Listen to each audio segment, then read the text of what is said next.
Good morning my family, তোমরা সবাই কেমন আছো? আশা করি তোমরা সবাই ভালো আছো, আমিও ভালো আছি। দেখতেই পাচ্ছ সকালবেলা উঠে গেছি, এখন ঘড়িতে বাজে প্রায় 6:30। তো আমি উঠে তোমার দাদাভাই টিফিনটা রেডি করছি। তোমার দাদাভাই 7:45টায় বেরোবে, তো তাড়াতাড়ি করে টিফিন ফিফিন করে নিয়ে, আর দেখতেই পাচ্ছ গুছানো হয়ে গেছে। তোমার দাদাভাই এবার বেরোবে, তো তোমার দাদাভাই ডিউটি বেরিয়েও গেছে। আমি এবার ঘরটা মুছে নেবো, ঘরটা মুছে স্নান টান করে নেবো। এখন ছেলে মেয়ে ঘুমাচ্ছে, তাড়াতাড়ি রান্নাবান্নাও করে নেবো। হ্যাঁ, তো ঘুম পাচ্ছে খুব, তাও কি করব, কাজ তো করতেই হবে। সকালবেলা একবার উঠে পড়লে আর ঘুমোতে ইচ্ছা করে না, যেহেতু মাথার ওপর সব কাজের চাপ থাকে। তাই দেখতে পাচ্ছ আমি হাঁপিয়ে গেছি, সিঁড়ি থেকে উঠতে উঠতে দৌড়ে দৌড়ে উঠেছি, হাঁপিয়ে গেছি। তো এবার কাপড় টাপড় শুকুর টুকুর দিয়ে আমি নিচে নেমে যাব। নিচে নেমে তাড়াতাড়ি করে গোছগাছ করে নেবো আমি, কারণ আমি এবার ওই গোছগাছ করে নেবো বলছি। এবার দেখতেই পাচ্ছ ছেলেমেয়ের খাবার বসিয়ে দিয়েছি, ছেলেমেয়ের এবার সুজি করব।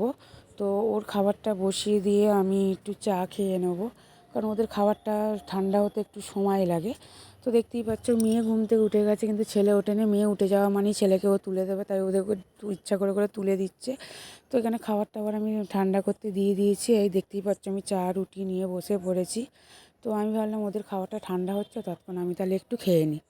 তো আমি খেতে বসে পড়েছি, আর ওদের খাবারটা ঠান্ডা হচ্ছে, আমি তার মধ্যে খেয়ে নিচ্ছি, ওদেরকেও একটু মুখে দিচ্ছি। তো যেহেতু ওরা তাকিয়ে রয়েছে, না দিলে একটা মায়ের মন তো কষ্ট হয়।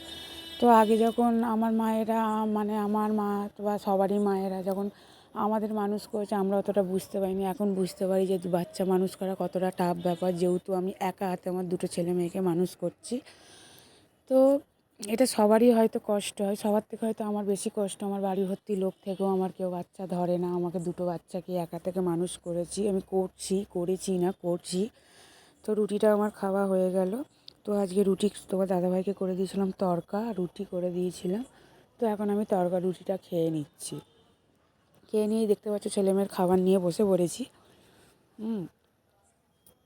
খাবার নিয়ে বসে পড়েছি, এবার ওদেরকে খাইয়ে টাইয়ে দিচ্ছি। মানে মেয়েকে আগে খাইয়ে দিচ্ছি, কারণ ছেলের খেতে আমার একটু সময় লাগে, মেয়ের খেতে সময় লাগে না।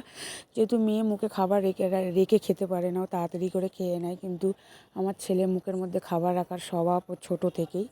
তো মেয়েকে খাইয়ে দিচ্ছি। আমার মেয়ে তো মানে 1 চামচ যদি সুজি খায়, ও 10 ঘট মানে জল খাবে, ওর এরকম একটা ব্যাপার। তো দেখতে দেখতে ওদের দুজনকে খাওয়ানো হয়ে গেছে। ছেলে ওটা বিছানায় বসে ডয়েন করছে, আমি বাসি বিছানাটা তুলে নিচ্ছি। ওকে বলছি তুই ডয়েনটা করে নে, আমি বাসি বিছানাটা ছেড়ে নিই। ঝেড়ে নেওয়ার পর ও আবার বলছে, ওনার আবদার যে মা আমি ড্রয়িংটা করে আমি নিচে যাব ব্যাট বল খেলতে।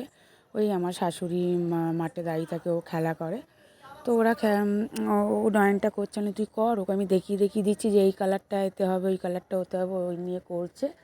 করে আমি এই পাশে বিছানা গুছিয়ে নিচ্ছি, আর মেয়ে নিচে খেলা করছে, বিছানা ওঠার জন্য বায়না করছে। যেহেতু ওকে যদি আমি তুলেছি তাহলে ছেলেকে ড্রয়িংটা করতে দেবে না, ওই জন্য ওকে বললাম তুই নিচে খেলা কর। ওকে নিচে যে হোক একটা জিনিস দিয়ে ধরিয়ে দিয়েছি। তো বিছানাটা দেখতে দেখতে দেখতেই পাচ্ছ আমার বিছানাটা আমার গোছানো হয়ে গেছে তোমাদের সাথে কথা বলতে বলতে। তো বিছানা গুছিয়ে দিয়ে এখন চলে গেছি রান্নার দিকে। তো আজকে রান্না করেছি পটল ভাজা, উচ্ছে ভাজা আর সয়াবিন আলুর তরকারি। তো রান্নাবান্না আমার প্রায় কমপ্লিট হয়ে গেছে, এটা শেষের দিকে। তো রান্নাবান্না হয়ে গেছে, এবার দেখতে পাচ্ছ গ্যাসটা মুছছি। আর তোমরা এই ওভেনটা ভাবছো আমি মাজি না, কিন্তু আমি ওভেন প্রতিদিনই মাজি। কিন্তু এই ওভেনটার এমন দাগ হয়ে গেছে, আর ওভেনটা থেকে দাগটা ওঠে না আমার। তো দেখতে দেখতে ওভেন টোভেন মুছে ওদের দু ভাই বোনকে স্নান টান করিয়ে দিয়ে এখন ছেলেকে খাওয়াতে বসে গেছি, কারণ কদিন ধরে মেয়ে সকালবেলা উঠে পড়ছে, ওই জন্য মেয়ে তাড়াতাড়ি করে ঘুমিয়ে পড়ছে। তো ওই জন্য মেয়ে আর খাচ্ছে না, একেবারে ঘুম থেকে উঠে ওকে দুটো কটা ভাত আমি খাইয়ে দিই প্রতিদিনই। এই 2 দিন না 3 দিন ধরে এরকম করছে। তো এখনও দেখো ভয়েস রেকর্ডটা দিচ্ছি, আমার মেয়ে কিন্তু ঘুমিয়ে পড়েছে, দুপুর রাত্রিরে খেলো না। যেহেতু ওকে 7:30 8টা নাগাদ আমি পেট ভরে সুজি খাইয়ে দিয়েছিলাম, তো কোনো অসুবিধা নেই, না খেলেও কোনো অসুবিধা। সুজি তো ভারী খাবার, তো আমি ওদেরকে সুজিটাই খাওয়াই। সুজি সবাই বলে ঠান্ডা, কিন্তু না, আমার ছেলে মেয়ে শ্যুট করে গেছে, ওরা সুজি ছাড়া থাকে না।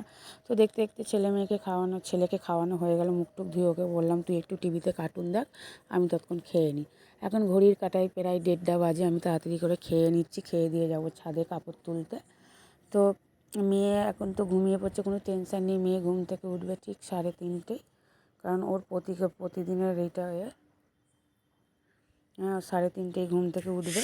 তো উঠে তখন ওকে খাইয়ে দেবো। তো আমি তাড়াতাড়ি করে খেয়ে নিচ্ছি। আমার গোল গোল করে উচ্ছে ভাজা আমার ভীষণ ভালো লাগে, তো ওই জন্য আমি তাড়াতাড়ি করে খেয়ে নিচ্ছি, খেয়ে দিয়ে এখন যাবো ছাদে। তো দেখতেই পাচ্ছ আমি খাওয়া হয়ে গেছে, একটা লেবু হাতে নিয়ে ছাদে চলে এসেছি। লেবু খেতে খেতে আর নিচে বাথরুমে গেছিলাম, ছেলে ওখানে গিয়ে আমার শাশুড়ির সাথে এখন বাইরে একটু হাঁটছে। আমি ওকে বললাম তুই তাহলে হাঁট, আমি তাহলে ততক্ষণ কাপড়টা তুলে নিয়ে চলে আসি। তো লেবুটা খেয়ে দিয়ে কাপড়টা তুলে নিচ্ছে, আর ছেলে ওখানে কী করছে আমাদের ছাদ থেকে দেখা যায় আমাদের রাস্তার মাঠটা, তোমাদেরকে দেখিয়েওছি এর আগের ভিডিওয়। তো এখন ওখানে খেলা করছে, না ততক্ষণ কাপড়টা আমি তুলে নিই, তুলে তারপর ওকে ডেকে নিয়ে আসবো নিচ থেকে। তো ভিডিওটা বেশি বড় করিনি, আজকের ভিডিও আমার এইটুখানি। যদি ভিডিওটা ভালো লেগে থাকে তাহলে একটা ছোট্ট করে লাইক, শেয়ার, কমেন্ট আর সাবস্ক্রাইবার করতে ভুলবে না।